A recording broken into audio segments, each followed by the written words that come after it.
दर्द में परमेश्वर की आराधना, एक गहरी सच्चाई को आज हम समझेंगे इस वीडियो के द्वारा।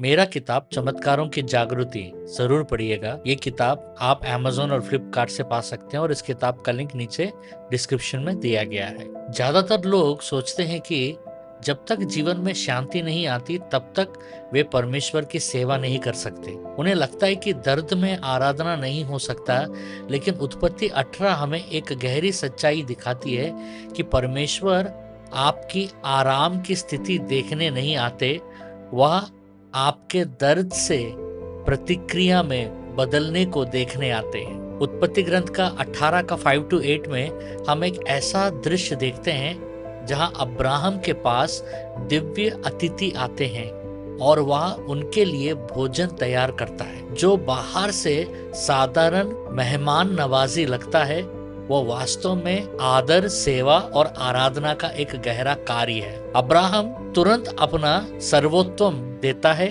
और नम्रता से खड़ा रहता है।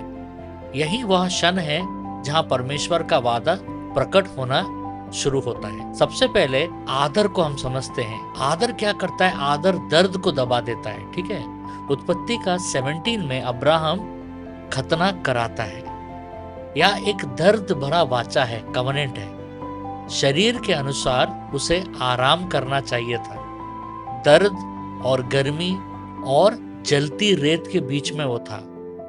फिर भी उत्पत्ति का 18 के 2 में लिखा है, वह दौड़ा और झुक गया। इंग्लिश बाइबल में प्रोस्ट्रेट लिखा है, इसका मतलब है साष्टांग हुआ।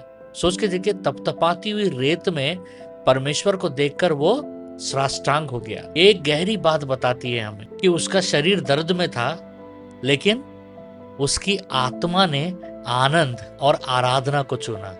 फिर दूसरा सैमुएल 22 का 22 में लिखा है, मैं ऐसा बलिदान नहीं दूंगा जो मुझे कुछ न लगे। तो यहाँ क्या हो रहा है? अब्राहम दिखा रहा है कि सच्ची आराधना भावना पर नहीं, बल्कि निर्णय और प्राथमिकता, प्रायोरिटी पर आधारित होता है। दर्द में भी उसने दौड़कर और झुककर साष्टांग होकर यह दिखाया कि परमेश्वर उसके हालात से ऊपर है। आराधना भावना नहीं है, यह एक निर्णय है। शरीर बोला रुक जाओ, आत्मा बोला झुक जाओ। यही है रेवरेंस ओवरराइड, इसको कहा जाता है। जब आपकी आत्मा आपके दर्द को आपकी आराधना पर हावी नहीं होने देता है, ये है ओवरराइड। आराधना पहले मुद्रा यानी पोस्चर है, ठीक है, फिर आशीष है। अब्राहम ने देने से पहले 2 काम किए, ठीक है। पहला वो दौड़ा, दूसरा वो झुका। भजन संहिता 95:6 कहता है, आओ हम झुककर आराधना करें। ठीक है, सच्चाई परमेश्वर आपका दान देने से पहले आपका मुद्रा यानी पोस्चर देखते हैं। ये बहुत इंपॉर्टेंट है, हमें सीखना है। घुटने टेकना कमजोरी नहीं होता है, यह सही स्थान में आना होता है। हम और एक चीज देखते हैं कि 7 चीज की वेदी बना रहा है अब्राहम। एक दिव्य सिस्टम को हम वहां देखते हैं, इसको समझते हैं। ठीक है, उत्पत्ति का 18 का 5-8 में सिर्फ मेहमान नवाजी नहीं था वहां, यह एक आत्मिक गणित है, ऑल्टर सिस्टम है। अब्राहम ने 7 चीजें दी।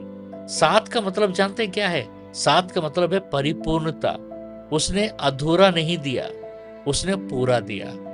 7 चीजों का रहस्य को समझना बहुत जरूरी है। यहाँ पर सबसे पहला है माहीन आटा यानी फाइन फ्लोर। उसका मतलब है टूटी हुई पहचान। ठीक है, अनाज को पीसना पड़ता है। परमेश्वर कच्ची चीजों का उपयोग नहीं करते हैं, वह दबाव में तैयार हुई चीजों का उपयोग करते हैं। परमेश्वर को इरादा नहीं चाहिए, उन्हें सुधरी हुई आज्ञाकारिता चाहिए। दूसरा चीज, गुथा हुआ आटा दर्शाता है एकता को। गुतना चीजों को एक कर देता है। जब तक दबाव नहीं आता, चीजें अलग रहती हैं। दबाव उन्हें एक करता है, हमेशा याद रखिए। यह समर्पण है। ऐसा जीवन जहां अलगाव खत्म हो जाए, सेपरेशन हमेशा के लिए खत्म हो जाए। तीसरा, पकी हुई रोटी, बेक्ड ब्रेड, दर्शाता है आग से बनी जिंदगी। आग रोटी को नष्ट नहीं करता है, ध्यान दिए कभी, उसे पूरा करता है, पकाता है और सेवन का लायक बनाता है। अगर आप आग से भागोगे आप अधूरे रह जाओगे, आप कभी भी परमेश्वर के सेवन के लायक नहीं बनोगे। लेकिन अगर आप आग सहोगे तो आप दूसरों के लिए आशीष बनोगे। चौथा, बछड़ा यानी काफ, दर्शाता है महंगा बलिदान। अब्राहम ने अपनी कमाई को काट दिया ताकि परमेश्वर की उपस्थिति आए। परमेश्वर बलिदान से पहले उसकी कीमत देखता है। कीमत यानी बहुत कॉस्टली नहीं, जो आपके लिए कीमत है, जो आपके लिए कीमती है, क्या आप वो बलिदान दे रहे हैं परमेश्वर को। पांचवा, मक्खन, बटर, दर्शाता है प्रक्रिया की समृद्धि। ये सामान्य खाना नहीं था, यह विशेष और श्रेष्ठ था। परमेश्वर काम से संतुष्ट नहीं होते, वह श्रेष्ठ और भरपूरी चाहते हैं हमारे जीवन से। छठवा, दूध या मिल्क, दर्शाता है जीवन का स्रोत, द सोर्स ऑफ लाइफ। दूध जीवन और पोषण का प्रतीक है। अब्राहम ने सिर्फ खाने के लिए नहीं दिया, बल्कि जीवन देने वाला चीजों को परमेश्वर के सामने रखा, ये बताने के लिए कि वो जीवन है, जीवन दाता है। सातवां चीज, तैयार मांस, प्रिपेयर्ड मीट, दर्शाता है पूरा काम। परमेश्वर अधूरा काम नहीं लेते, अधूरी आज्ञाकारिता नहीं लेते, पूरी आज्ञाकारिता परमेश्वर को चाहिए। 100% ओबीडियंस परमेश्वर को चाहिए। इस भाग में उत्पत्ति 18 में जो भोजन अब्राहम तैयार करता है वह सिर्फ सामान्य खाना नहीं है, ठीक है, उसका आत्मिक अर्थ भी है। 3 माप लिया गया है। 3 माप माहीन आटा मसीह का मानवीय और मानवत्व और परिपूर्णता को दर्शाता है। रोटी, बछड़ा, मक्खन और दूध, ये सब मसीह की समृद्धि, रिचनेस को दिखाते हैं और आत्मिक भोजन को। इसका मतलब है कि अब्राहम सिर्फ मेहमानों को नहीं खिला रहा था, वह प्रतीक रूप में मसीह को परमेश्वर के सामने प्रस्तुत कर रहा था। यहाँ क्या हो रहा है इसको समझिए।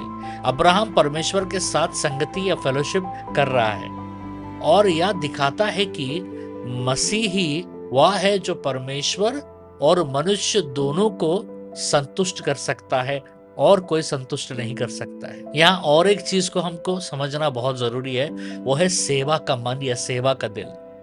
वह उनके पास खड़ा रहा।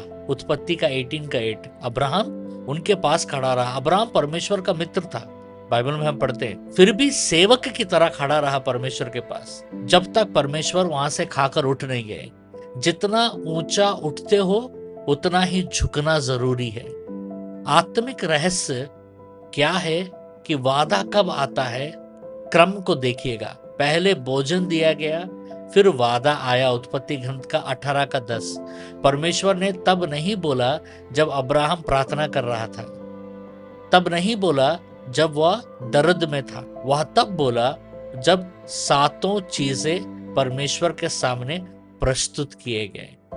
आत्मिक सच्चाई यह है कि चमत्कार बलिदान की गुणवत्ता पर निर्भर करती है। इसलिए आपका चमत्कार इसलिए नहीं रुका क्योंकि परमेश्वर धीमे हैं, शायद इसीलिए रुका है क्योंकि आपका आराधना अधूरा है। परमेश्वर को आसान चीज मत दो, उन्हें अपने सबसे कठिन समय का महीन आटा दो, फिर देखो कि कैसे आशीष हमारे जीवन में आता है। कुछ सूचनाएं हैं, याद रखिएगा। हर सोमवार और बुधवार, मंडे और वेडनेसडे को हमारा लाइव ड्रीम इंटरप्रिटेशन है। नीचे डिस्क्रिप्शन में ड्रीम इंटरप्रिटेशन का फॉर्म दिया गया है, उसमें आप अपने सपनों को लिखकर भेजिए, मैं जरूर इंटरप्रेट करूंगा।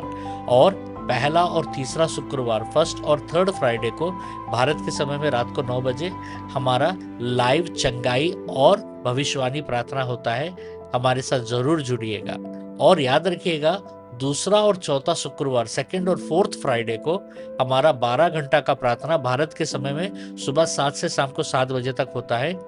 उस प्रार्थना में हजारों की तादाद में लोग जुड़ते हैं, ऑनलाइन में होता है ये, और चिन्ह, चमत्कार, भविष्यवाणियां, बहुत कुछ परमेश्वर उस प्रार्थनाओं के द्वारा कर रहे हैं। हमारे साथ जरूर जुड़िएगा। अभी चलिए हम एक प्रार्थना करते हैं, ठीक है। इस प्रार्थना का स्क्रीनशॉट लेकर आप बाद में भी प्रार्थना कर सकते हैं या अभी मेरे साथ प्रार्थना कर सकते हैं। चलिए प्रार्थना करते हैं। हे परमेश्वर, मुझे सिखा कि मैं आराम में नहीं, दर्द में भी तेरी आराधना कर सकूं। मेरा दिल शुद्ध कर, मेरी इच्छा को तेरी इच्छा में मिला दे। मुझे ऐसा बलिदान देने वाला बना जो सच्चा और पूरा हो। मेरे जीवन को तेरे सामने एक स्वीकार्य अर्पण बना दे, यीशु के नाम में, आमीन। अब ये रहा इनाम के लिए आज का सवाल, ठीक है। सवाल को ध्यान से सुनिएगा। अब्राहम दर्द में भी उसने दौड़कर और झुककर क्या दिखाया? एक लाइन में भी जवाब दे सकते हैं। पहले 3 सही जवाब देने वालों में से 2 जन को मेरा किताब इनाम में मिलेगा। किताब आपके घर बाय पोस्ट आएगा। और प्लीज कमेंट्स चेक करते रहिएगा, क्योंकि मैं विनर को कमेंट्स में अनाउंस करता हूँ। अगर आपका कोई प्रार्थना का जरूरत है, प्लीज डिले मत कीजिएगा। नीचे डिस्क्रिप्शन में प्रेयर का फॉर्म का लिंक दिया गया है, उसमें आप अपने प्रार्थनाओं को हमें भेजिएगा।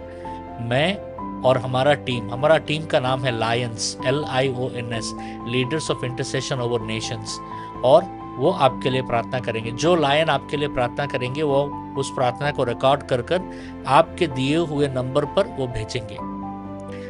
आप एक बार नहीं, इस फॉर्म को कई बार भर सकते हैं और हमें भेजिएगा। हम और हमारा टीम आपके और आपके परिवार को अपनी प्रार्थना में हम कवर करना चाहते हैं। परमेश्वर आपको बहुत आशीष दे।